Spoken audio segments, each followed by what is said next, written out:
years ago, a vision was born. A vision of excellence, innovation, and professional standard of discipline.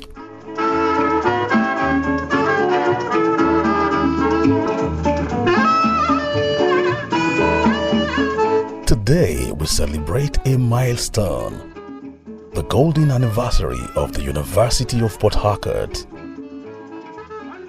From humble beginnings, the University of Port Harcourt has grown from the school system to faculty system. In administration, the most important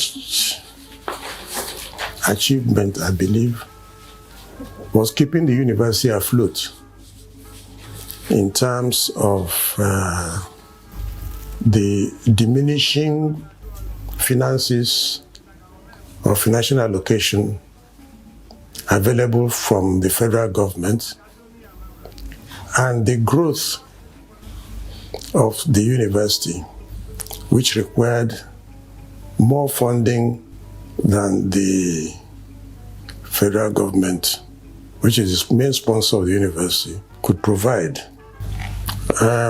It was not a question of rationalizing the program, but ensuring that programs were kept afloat and additional programs were even added to accommodate various aspects of the university education. Then we come to the major aspect of the university, which is the education of our youths.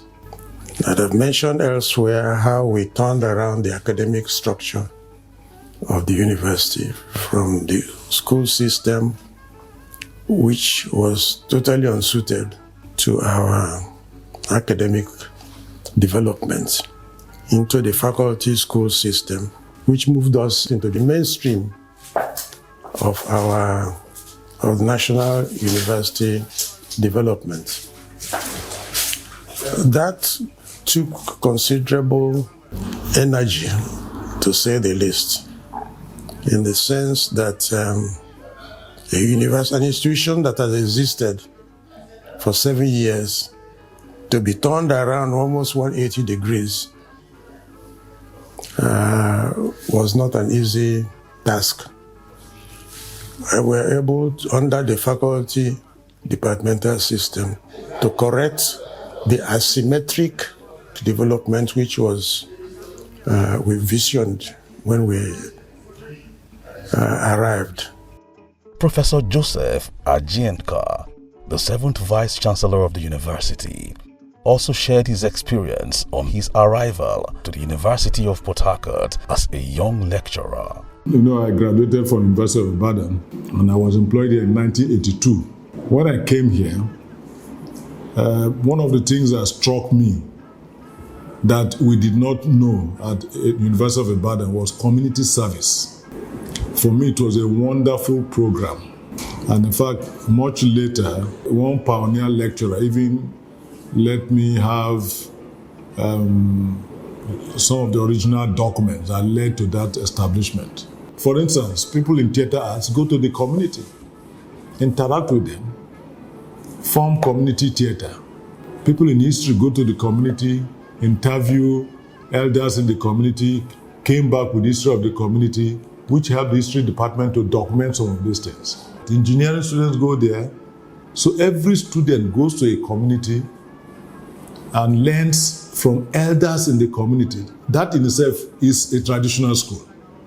And then brings back something to the university. I thought that was a novelty. And in the process, students grew, you know. I didn't see it at the bottom, I saw it here. The university founding fathers had tried, you know.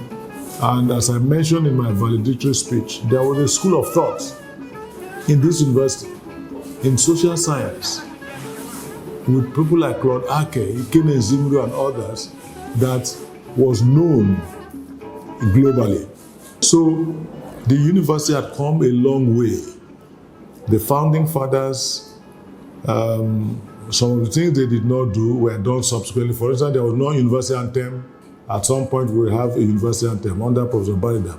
You know, so the university must continue to grow. The university has 3 campuses: Choba Park, Delta Park, and Abuja Park. Founded on the principles of academic excellence and community, our university is renowned for its teaching, research, creativity, and innovation, a vision it has constantly achieved.